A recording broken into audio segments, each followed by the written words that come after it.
Hey everybody, welcome to Mountain in the Mist. Today we are recording part one of our Raising Meat Rabbits series. We're going to talk a little bit about why you might want to use rabbits for meat on your homestead and why we got into them, as well as share some of the benefits that they offer us today. Then we're going to take y'all into our rabbitry, do a little bit of a tour, and share things like how much space you need to get started raising meat rabbits, as well as some simple systems for food and water and other things that they need in their area to be happy and healthy. Finally, we'll talk about the things that are important to look for if you're getting started with meat rabbits, such as the breed and how many you should get started with. That was a mistake we made when we first got started, for sure. The primary reason we started raising meat rabbits was because we wanted to produce our own meat. We didn't really have space for larger animals, our landlord didn't want us to have pigs, and we knew that we didn't like processing chickens all that much. So rabbits kind of were the most accessible animal for us. Fortunately, the rabbits were really easy to acquire and transport. You just need to find a good breeder and take a box. You don't need a livestock trailer or a team of people to corral a large animal into a small space. They're very easy to handle.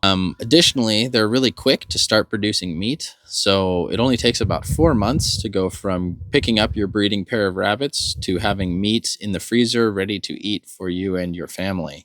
4 months is a really short time in the homesteading world. So being able to have meat ready to eat in that short of a time is a huge benefit to raising rabbits for meat.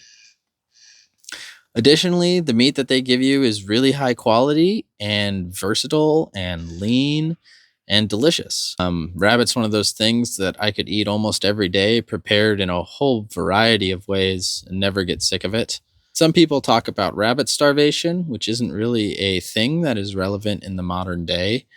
As you might imagine, if you ate nothing but a variety of foods, you would die of starvation because our bodies need a varied diet with proteins and fats and carbohydrates.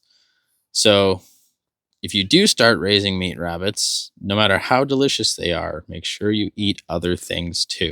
Another benefit of raising rabbits for meat is that they can pretty easily be processed at the homestead. So it only takes one person or two if you want things to be very efficient, a small amount of space, and very few resources and pieces of equipment. You just need a knife, a cutting board, some way to hang the rabbit is nice, and some water to clean things with, and perhaps a rag.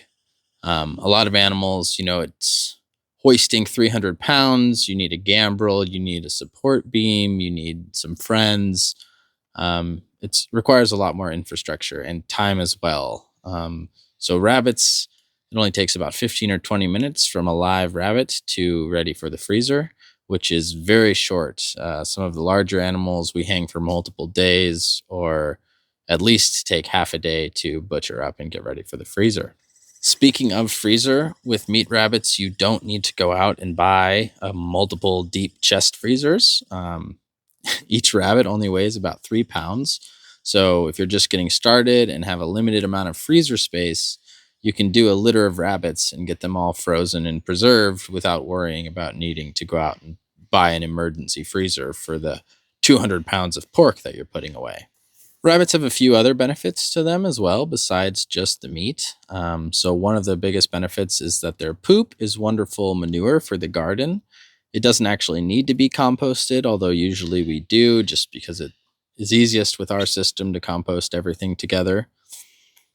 Another huge benefit is their pelts, which Emily crafts into beautiful things like fanny packs and vests and earrings. We've selected our genetics so that each rabbit pretty much has a unique pelt with a unique design, and it's really cool to see all of the things that can be crafted with those. And one of the benefits that isn't huge, but it can't be ignored, is that rabbits are cute. It's fun to go pick some greens and watch them nibble on them, scratch their heads. Let's go see just how cute they are. Welcome to our rabbitry here at Mountain in the Mist. It's about a 10 by 10 covered area, no walls on two sides, so it's got good airflow to it. We choose to keep all of our rabbits in hanging cages in our rabbitry because it seems to be the best for the rabbits, and it's a very good way for us to manage them. We've got 6 cages in here. Only 3 of them have rabbits in them right now because we just did our first breeding of the year. So we've got 2 does and a buck. This is one of our does, Mercury here. She's having a drink right now. We keep the single rabbits in 2-foot by 3-foot cages. They're pretty tall because we actually converted dog crates to be useful for keeping rabbits. Dog crates are really easy to acquire and convert into meat rabbit cages. And then for our grow outs, we have larger 3x3 cages here in the back. So if you take a look in Mercury's cage here, you'll see some of the essential things that we have for her. First is her hay feeder, which we just made ourselves out of some hardware cloth and chicken wire. It does a pretty good job of not wasting hay, but letting her eat as much as she wants. Then we have a watering cup here. We went through a few different varieties of rabbit waterer until we settled on this. So there's a nipple inside and a cup below that catches the water. Works really good for the rabbits. They're able to drink a bunch. It's fairly resistant to freezing. We don't have problems with that too much. And it's the most leak-proof system we have found yet. Additionally, in her cage, what we have is a pellet feeder here. We're trying to get away from pellets and feed more wholly forage diets. We do supplement them with as much forage as we can right now, but that's something we're learning. So for now, they get a mostly alfalfa pellet, a little bit each day. And then in the way back here, we have a marble block for her to sit on. That marble block serves 2 purposes. Number 1, it gives her a break from the wire cages, so they don't want to be on wire all the time. Sometimes they want a solid surface. And we give her that as an opportunity to rest on a solid surface. And then in the summertime, that marble really retains cool throughout the day, so she can kind of splay out on it and cool off when she gets hot. We also have a stick in here from our apple orchard for her to gnaw on. You can see she's gone to town on it and keep her teeth in good shape. That's most of the requirements. We have a feeding system, a watering system, a pad for them to rest on, and something for them to chew on. The watering system we use, as I mentioned, it's these nipples with the cup, and then there's a tube that goes up and attaches to a 5-gallon bucket here. So we can just fill this bucket once a week or so, distributes water to all the cages, and is a simple way to get all your rabbits water. As I said, our rabbitry is a 10 by 10 space. It's got a metal roof, and we've put a little bit of siding over here that keeps the sun off of them, so they're never in direct sun. Heat is kind of their main climate issue, so we keep them cool. On really hot days, when it does get 95, 100 degrees, we'll bring a fan in here and blow them on with a fan and maybe mist them to keep them cool. One of the big benefits to keeping them in the hanging cages is that all of the poop falls down below, so we can easily come in once a month or so and shovel that poop into our garden. Now that we've gone through the rabbitry and taken a look at the space and equipment you'd need to keep your own meat rabbits, let's talk about what you might look for when you're going out and picking up your very first bunnies. So one of the most important things to consider when you're getting your first meat rabbits is what kind of breed you want. At this point, we've pretty much settled on raising New Zealands and chinchillas. We really like the color and texture of the pelts on the chinchillas, and we really like the meat qualities of the New Zealands. We've tried a few other breeds like Satins and Californians, but they didn't have the right mixture of meat and pelt quality that we were looking for.